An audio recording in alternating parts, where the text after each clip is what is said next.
Hello मंडळी, रुचकर रसणी व्लॉग्समध्ये तुमचं स्वागत आहे। आज मी तुम्हाला तिळाचे लाडू करून दाखवते।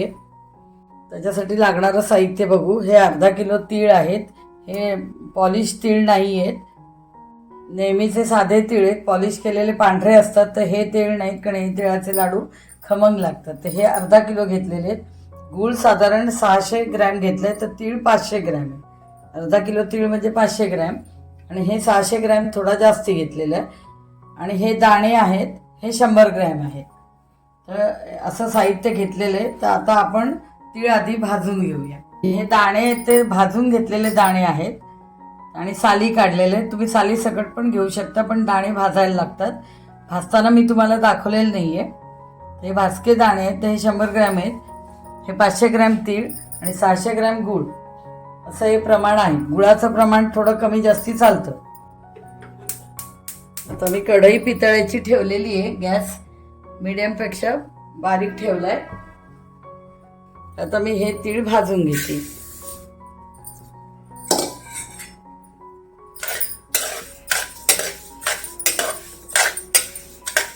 मंद आचेवरती भाजून घ्यायचे, जास्ती मोठी फ्लेम करायची नाहीये।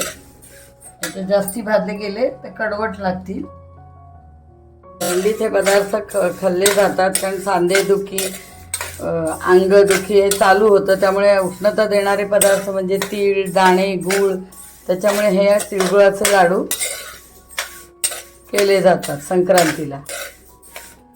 आपले सण सुद्धा असे आहेत की त्या सीझनप्रमाणे ते पदार्थ आपले बनले जातात त्या सणाला, हवामानानुसार। तर थंडीतच संक्रांत येते, आणि संक्रांतीनंतर आता दिवस मोठा होईल आणि रात्र लहान होईल।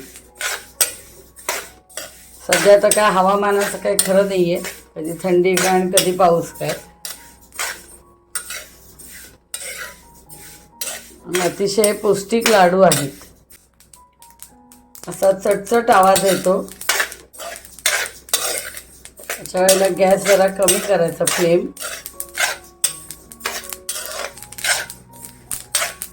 तर ते उडून आपल्या अंगावर पण येतात भाजताना। चांगला सुगंध सुटतो तीळ भाजताना। तर आपले तीळ भाजून झाले, मी गॅस बंद करते। तीळ आपण हे असे भाजून घेतलेले आहेत। आता हे मी बाजूला करते। हे मी त्याच्यातले थोडेसे तीळ, म्हणजे 1 वाटी तीळ हे मी क्रश करून घेणार आहे, मिक्सरमध्ये बारीक वाटून घेणार आहे। हे भाजके दाणे त्याचे भरड काढणार आहे, जाडसर वाटून घेणार आहे। तर ते तुम्हाला मी दाखवते। आता हे दाण्याचे जाडसर आपल्याला भरड काढून घ्यायची, जाडसर वाटून घ्यायचे।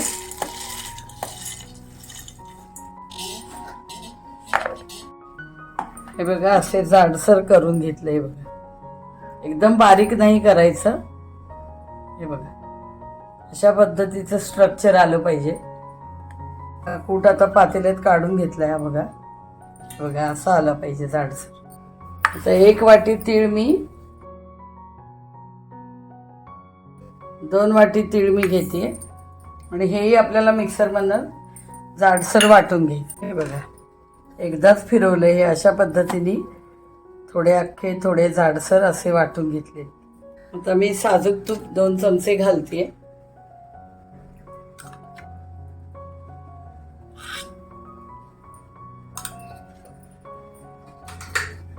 गॅसची फ्लेम मीडियम पेक्षा कमी ठेवली, आणि हा असा गूळ मी चिरून घेतलेला आहे। हा 600 ग्रॅम गूळ आहे, तो आता मी कढईत घालते। गूळ चांगल्या प्रतीचा गोड घ्यायचा आहे। आता बाजारात गूळ असे कमी गोड असे गूळ पण आलेले आहेत, तर टेस्ट करून आपण गूळ घ्यायचा आहे, म्हणजे लाडू चांगले होतात। टिकीचा गूळ घ्यायचा आणि साधाच गूळ घ्यायचा आहे। जसजसा गूळ गरम होईल, आपला हा गूळ पातळ होईल।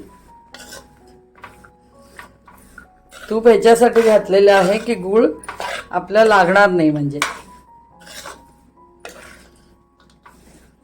जे आपण आता तिळगुळाचं मिश्रण करणार आहोत ते चिटकत नाही त्याला। त्यामुळे थोडंसं तूप घालायचं।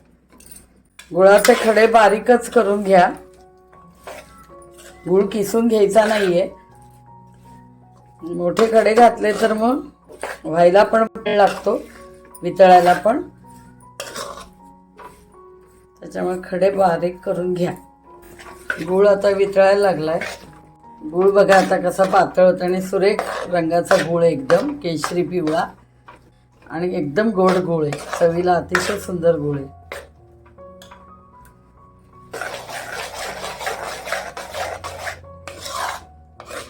चांगल्या प्रतीचा, चांगल्या चवीचा गूळ तुम्ही घ्या, म्हणजे लाडू सुंदर होतील.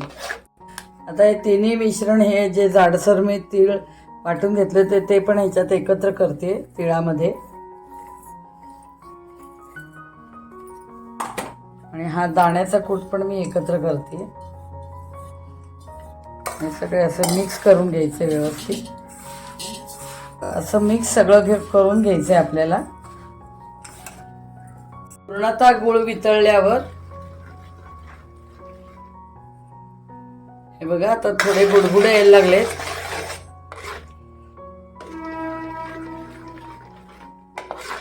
एकही खडा राहता कामा नये. बघा आता काही राहिलेलं नाहीये आणि आता थोडे हलकेसे बुडबुडे यायला लागलेत. अशा वेळेला हा कूट घालायचा आहे आपल्याला, थोडा थोडा करून एकीकडे हलवत राहायचंय.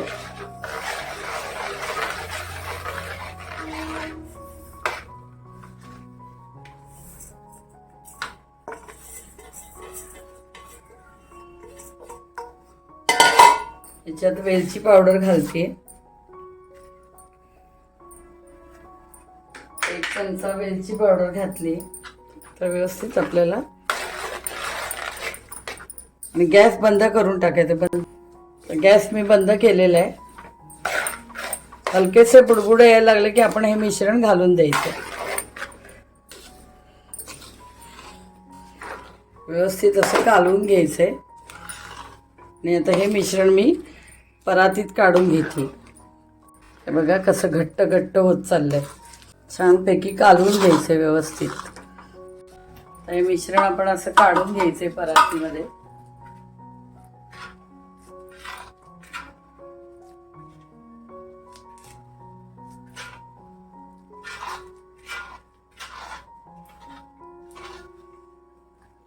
अशा प्रकारे मिश्रण मी काढून घेतलेले.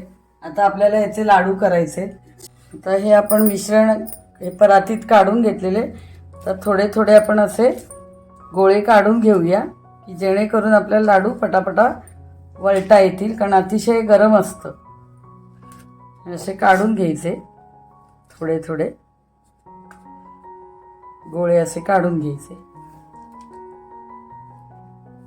कोणी कोणी डायरेक्ट पण घेतं. हाताला पाणी आता आपल्याला लावायचे.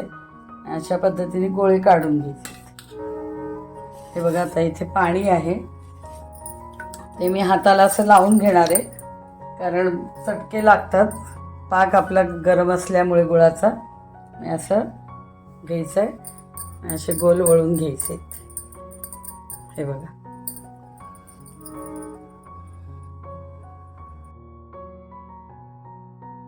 अशा पद्धतीने हा लाडू करून झालेला आहे. बघा आणि असं गोळा घेते.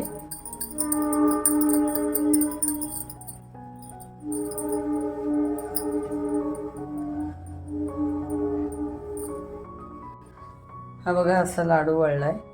हा बघा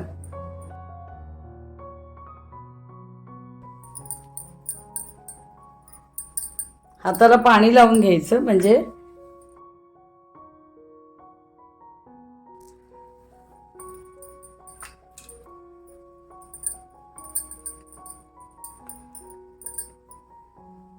हे बघा अशा प्रकारे सगळे लाडू करून घेते आणि मग तुम्हाला दाखवते. तर अशा प्रकारे मी तुम्हाला लाडू करून दाखवलेले तिळगुळाचे. तर तुम्ही करून पहा मी दाखवल्याप्रमाणे. आणि साधारण 70 ते 80 लाडू झालेले आहेत. अर्धा किलो तीळ आणि 100 ग्रॅम दाण्याचं कूट आणि 600 ग्रॅम गूळ, ह्याच्यामध्ये साधारण 80 तरी लाडू झालेले आहेत. तर तुम्ही अशा पद्धतीने मी दाखवल्याप्रमाणे करून बघा. आणि गूळ जेव्हा मी गरम करायला घेतला आणि गूळ वितळल्यानंतर लगेचच गॅस बंद करायचा आहे. साधारण एक अशी उकळी बारीक येत होती बघा, आणि त्याच वेळेला मी लगेच गॅस बंद केला. त्यामुळे गूळ वितळला की लगेच गॅस बंद करून टाकायचा आणि मग बाकी दाण्याचं कूट आणि ते तीळ बीळ जे काय आपलं साहित्य आहे ते त्याच्यामध्ये घालायचं. जे मगाशी मी तुम्हाला दाखवलं. तर हे टीप लक्षात ठेवा की गूळ उकळून द्यायचा नाही, त्याला उकळी येऊन द्यायची नाही. ते पहिले जे 4-5 बुडबुडे, आता गूळ वितळल्यानंतर छोटेसे बुडबुडे येतात, त्याच वेळेला गॅस बंद करून टाकायचा आहे, नाहीतर लाडू कडक होतील. तर अशा प्रकारे तुम्हाला हे मी पौष्टिक लाडू मकर संक्रांत निमित्त मी तुम्हाला करून दाखवले. तुम्हीही करून बघा मी दाखवल्याप्रमाणे. आणि आता हे मी सर्विंग प्लेटमध्ये तुम्हाला काढून दाखव. तर अशा प्रकारे तुम्हाला मी तिळगुळाचे लाडू करून दाखवले मकर संक्रांतीनिमित्त. मला सर्वांना मकर संक्रांतीच्या हार्दिक शुभेच्छा. तिळगुळ घ्या आणि गोड बोला. कॉमेंट्स केल्यामुळे कळतं की बाबा आपला पदार्थ आपण जो काही दाखवलाय बरोबर आहे की नाही, कसा झाला आहे हे कळतं. तर तुम्ही हे जरूर कळवा कॉमेंट्सद्वारे. आणि माझ्या रेसिपीला लाईक, शेअर आणि सबस्क्राईब करा. थँक्यू.